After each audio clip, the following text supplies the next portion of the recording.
Hey, yo. Hey, yo. How many children do they have here in Washington, D.C. working using fake IDs? Like the fake IDs that they seem to be getting for children at the Rhode Island DMV and at the Social Security offices here in Washington, D.C. Well, I can't say how many they got in the police corps or any of these other groups around D.C., these special police with guns. But they definitely use 2 children to work as security guards here at the front desk for blackout security. And they also have 2 children definitely working in the front desk position. They're teenagers, clearly. Here, you want to see one? I videotaped one. This is one of the women who's actually a teenage child who they have working as blackout security here at Valley Place Homeless Shelter in Anacostia at 1357 and 1355 Valley Place Southeast, Washington, D.C., zip code 20020, where we don't even have a representative in City Hall because our council member was corrupted and they haven't found nobody to replace him yet. What kind of fucking city is this anyways? And this is Washington, D.C. What are they doing to the children where you live?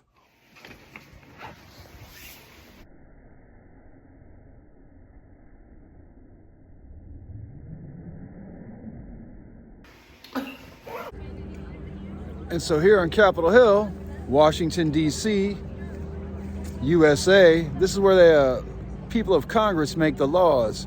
What about these laws? Would these be nice laws to have to protect everyone? And I'm asking seriously. What about reincarcerating all previously convicted murderers, drug dealers, and human traffickers, and then see what our society becomes after that? What about that? What about recognizing poly marriages, where there's one wife and a bunch of husbands, or one husband and a bunch of wives? Why not recognize that and let them get some kind of legitimacy for events where you have to be required to be family, or last rites visiting the dying person in the hospital, or religious ceremonies? Get it? What about cannabis, letting all people out of the jail cells in the 25 states where you can still be held in prison for cannabis only, which is flowers? It's called flower power. It's the only thing they got right in 1969, right? Flower power. Then what about that? What about that? And then what about people who have medical cannabis like myself? What about Medicaid and Medicare paying for it, just like they pay for everyone else's Vicodin and Oxycontin and Adderall and Xanax and Zyprexa, all those other drugs like those, and sleeping pills and other things that people get through the doctors and through their insurance? I just want my medication that way. And then what about voting day? If we're such a democracy, let's save voting day. Let's move it to the Friday before Labor Day. Give up Christmas. Christmas is a religious holiday, and I'm a Jesus man, right? What I'm saying? But it's a religious holiday used in the government. Make the Friday before Labor Day standardized voting across all voting for local, state, territorial, and federal elections. That's 5 laws right there that could save the United States of America. Let alone this whole financial crisis is kind of an imagined thing, and it's actually in our favor. No matter where the products or things are made in the world, the entire economy relies on the United States dollar. It doesn't matter how much it is or what it is, or if people are going to threaten us with tariffs. The fact of the matter is, at some point, we can just rescind the financial system with computers. And everyone knows that. We can also do a lot of other things with computers. And the reason it's now called the Gulf of America is so that the government can rescue all the people that have been abducted and put on islands, including some of the people that are missing here in government. And I'm pretty sure right now the Chinese government is doing the same thing in its archipelago island areas, and a few other governments worldwide are doing the same thing as well. And basically this is all happening under the nose of all the people who are evil, except for we're all telepathic and magic, and I keep reminding people that in public. So those are some laws, and here's some other things that are like kind of more like claws.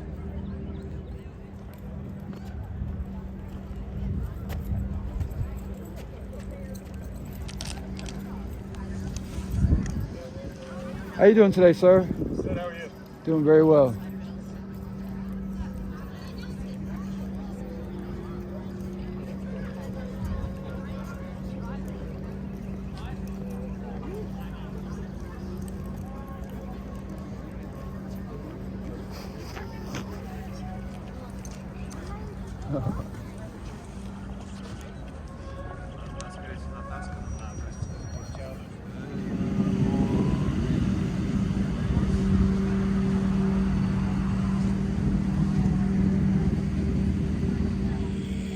So you know how they have the Supreme Court, right? And the Supreme Court has nothing to do with tennis or basketball. Nothing like that. Not a badminton court or nothing. The Supreme Court is across from Congress. Congress is where they make the laws.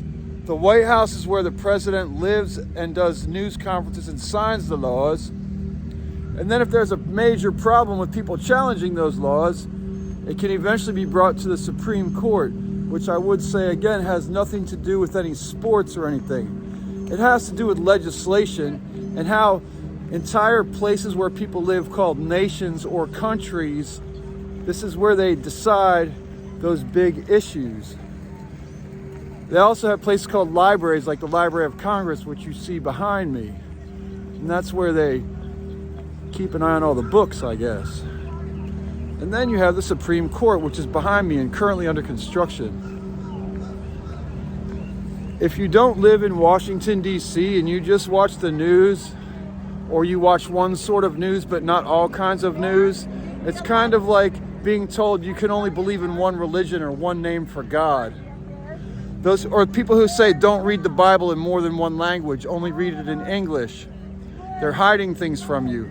Read the Bible in as many languages as you can. Study as many religions as you can. And remember who brought you there. You can see that cross on my forehead. Jesus gave me my invitation to the people of God into Palacio de Justicia, which means the Palace of Justice. And this is the Supreme Court. Washington, D.C., this would be considered that. And then you have some weird people like this who get paid to walk around and interrupt or disrupt society. And they're actually paid through Congress in some evil way. And this prevents people like me who've been homeless from the area for years from getting homeless services because women like her have a budget between 1 million to 5 million every year, United States budget. Some people call it the KGB back in the day. I don't know what she calls it. I call it fucked up. Hey, let me ask you this. Wasn't it enough already that I was homeless for years and hungry in the streets? Why are people from Reston now still harassing, still fucking up my life? Why? Don't y'all have enough fun fucking up the entire planet? Now why y'all still fucking with me? I'm just hungry trying to find a fucking place to live and smoke my medication. Why is that such a fucking problem for anyone involved with the United States of America and running our nation, let alone the planet? That's a serious question for my friends and family of old times. What happened to me? What happened to y'all? Wasn't it enough already? Why are y'all still fucking with me? Hey, initially, I was upset that the United States changed the name of Gulf of Mexico on Google to Gulf of America. However, I understand why they did it now. It's not because the president's a megalomaniac. It's because the president knows that a lot of people have been abducted and put on islands in the Caribbean. And so we're going to go save all those people who've been abducted. And I'm guessing right now that the Chinese military is doing the same thing on islands, say like in Malaysia, you know, Pacific Islands, that volcanic rim. So that's what the governments now are doing, is saving all the people who've been captured and put on islands starting during the coronavirus. Check it out.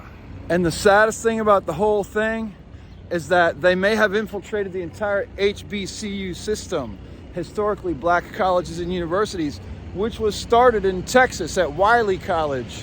And their dean or chancellor was a guest preacher at Shiloh Baptist Church here in Washington, D.C. about a year, maybe a year and a half ago.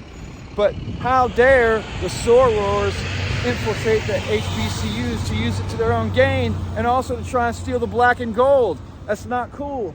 Hey, look, it's the Department of Justice. Let's take a tour of how fucked up the United States is right now. And also, if there's anybody who might like to hear, I had a class, Leadership Fredericksburg class of 2017 with the Chamber of Commerce in Fredericksburg, Virginia. Dave Quarterman, you might want to know, or J.R. Flatter, you might want to know. And that's the intelligence agency peoples and the Marine Corps peoples that run the world, who don't hide in secret alleyways or pay sorority brothers or fraternity brothers hooked into this evil system on the side. He keeps it real. Just like this. They say that moss only grows on the north side of a tree. Interesting, right? See, there's no moss. no mas, which in Spanish means no peace, or I'm sorry, no more. No paz would be no peace. See, and then there's fungus on this because that's just how nature is. Nature doesn't change. And so when you know that nature doesn't change, you kind of know that people don't change that much neither. Hey, watch this. Can you read? It says J. Edgar Hoover FBI building here in Washington, D.C. across the street from the Department of Justice, right over there. Hey, does everybody know what a soror is? It's a woman who's in a sorority, a soror.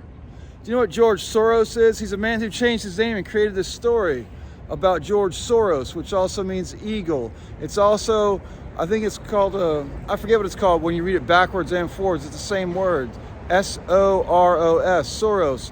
Well, I think a lot of people get paid through the sorors, through George Soros, and they speak funny languages, like the language that was developed by the father of George Soros when he was held in a Russian gulag, supposedly, during World War II. And the language they speak is Esperanza. Some people say that means hope, but it's also just a manipulation of languages to contribute to the confusion and mindfuck of the United States of America on the planet. The only thing is that you're using the same systems as the Klan.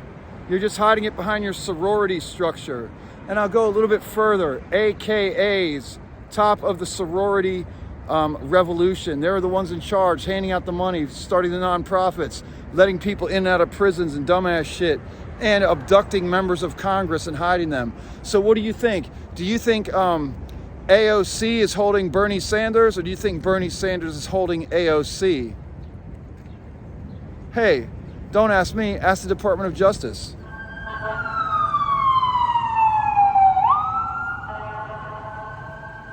Hey, if somebody stole my books, or what if I never published electronic ebooks on Amazon, but ebooks of my writing have been released? Or what if somebody stole my writing and published it in other countries in their name, not in my name and stuff? And look at this. Did you know there's a United States government publishing office and there's police who handle that? So if somebody stole my books, maybe these would be the police that would actually, I don't know, do the justice to find out who stole my books that I wrote personally, if that makes any sense. And the question is that true? I don't know. But publishing police, I'm pretty cool with that. U.S. government publishing office, police officer. That's what I'm talking about. And I won't ask you the details today, sir, but I'm an author and a poet, and I think some people stole my books.